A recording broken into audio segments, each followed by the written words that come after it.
Okay, so at this point we have converted our raw file as we did in the previous video, and now it's time to open that file in Adobe Photoshop and do just some selective editing and some final tweaks that we might want to do in here. This is what I would call my basic Photoshop workflow, and it's something that I basically run through on every image that I process. It may seem redundant, and perhaps it is even a little bit, but I think that it ultimately gives you the opportunity to get a better quality file in the end. So let's go ahead and look at the fundamental steps, and in our next video we'll look at how to do some more selective things.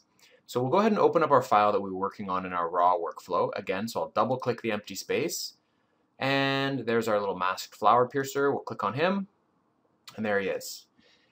So what we can do is start by seeing if we would want to recrop this image at all. Now, we did crop it in Adobe Camera Raw, so we probably don't need to. But let's just say, for example, that you opened this up and thought, oh, I wish I could have recropped this.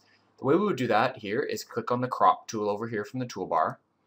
And again, as I mentioned before, I like to keep things in 2:3 aspect ratio, so that is dialed in right now. If you click on the aspect ratio here, you'll see a variety of choices. So you could do the original ratio, which would be 2:3, or you could actually set it in there. The crop toolbar up here has a variety of options. You can put in specific dimensions. It does have the new CS6 version has a nice little straighten tool that's built in right here. It works just the same as the one in Adobe Camera Raw does. You can have some different overlays that you can show. So you could show a grid, or you can show these various compositional elements like the golden spiral and all these things. I often leave it on rule of thirds just for a little bit of a composition aid. And the new version of CS6 made cropping more as it is in Adobe Lightroom, which I actually don't like. It's kind of the opposite to what you're used to if you're used to Photoshop. So I put it back to use classic mode just because that's what I was used to. But if you're used to using Lightroom, then, or you want to just change it up a bit, you can leave that.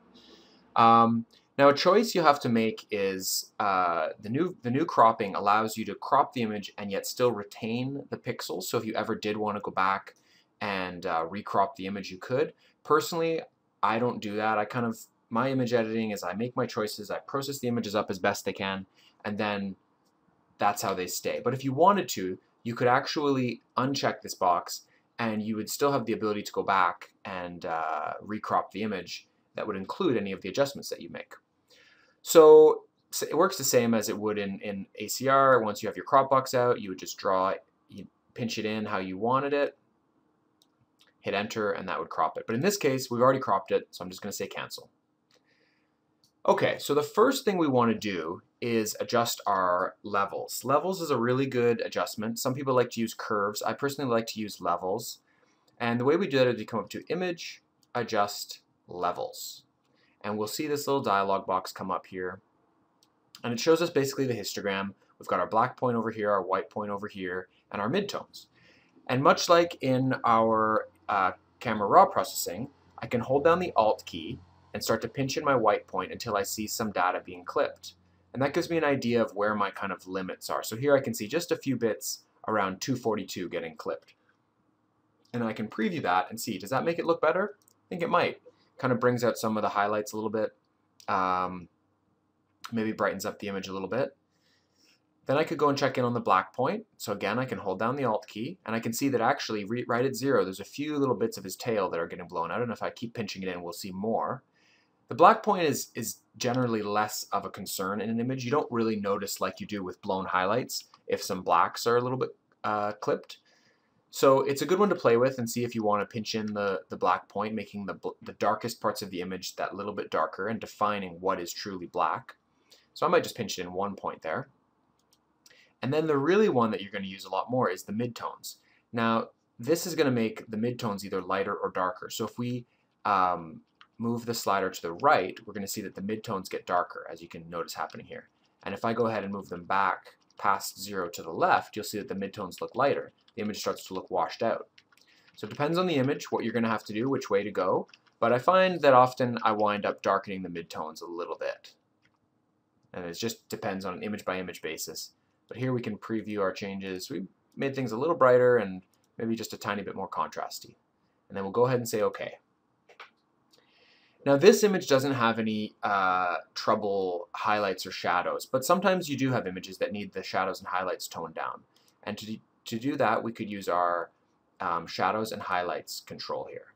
Now you'll notice that if it's the first time opening Photoshop, you will have a window that looks like this, where you'll only see a very minimal amount of changes that you can make. So what you'll want to do is say show more options, and the defaults are going to be very aggressive. So you probably will want to tone those down a bit. Here you can see my settings that are my default. So I've got shadows at 3, 5, 35, highlights at 30, 10, 30, and everything else at 0. So if you want, you can dial those in and then say save as defaults, and then that's where yours will start every time too. So like I said, in this image, there's not really any parts of the image that I feel like are too dark and need the shadows opened up. And there's also not really anything that seems too light. So I'm just going to go ahead and cancel out of this. But if we did want to make some changes, we would do that and then say OK. Okay, next thing to check in with is our hue and saturation. So once again, image, adjust, hue, saturation. And we've got a very familiar set of sliders here, hue, saturation, lightness, very similar to in ACR. Again, it may seem redundant to do this, but I like to check in because Photoshop does make things a certain amount more intuitive. We can work with our master here, saturation, and we could bump up the overall saturation of the image by a few points. And I feel like the greens, or the yellows in this case, are starting to get a little bit too saturated. So I might go into the yellows over here and then just tone those down. Now the nice thing about doing this in Photoshop is it really allows you to define what is yellow, what is green, what is blue. So for example here, Photoshop shows me this color range here for what is yellow. Now if I, just for illustrative purposes here, if I crank everything up to 100%, you'll see that it really is including a lot of the greens, some of these oranges, even part of the eye it looks like. So if I didn't want it to include all of those bits, I could just redefine my color range here, and you'd see that I can really make it just target the yellows. So that's a nice thing about doing it in Photoshop, is you have a little bit more creative control about doing things selectively, which is really the true power of Photoshop. So in this image, I might just do that. If I wanted to do the blues, I could click on here and go to the blues. But a really cool thing about Photoshop is that this tool down here, if you click on it, once you then click on any color within the image, it'll automatically change you to that color range. And then if you left click and hold down, you can move it to the right to add or to the left to subtract. So for example, let's say I clicked on the blue here, you notice that it changed to blue. And now if I slide my mouse to the right, you'll notice that the blues start to get more saturated. And I'll put those back to 0. And if I, for example, clicked on the red here, you'll see it switches to reds, and then his eye starts to get more saturated. But in this case, we don't need to do that, so I'll just go ahead and say OK. Now a final little basic workflow thing is just to check in with the contrast of the image. I think it's more of a tendency that I used to process my images and they weren't very contrasty, so I added this step in to just always check in with my contrast. And again, a great tip is just to click in the box that has the 0 on it, and then you can use your arrows on your keyboard up and down. And that way you're not so focused on looking at the number or the slider, and you can just stare at the image and really look, do I want to add some contrast? In this case, I think that I do. So I'm going to add 14 points of contrast. And if we preview that, we can see that what that does. It makes it look a little more punchy. And that's it for our basic workflow. Let's just work on those 4 steps for now.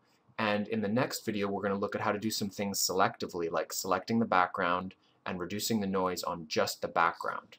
So hope you found this useful for a basic workflow. We're going to keep working away here and adding tools to our toolbox and adding steps to our overall workflow to make our image processing the best it can be.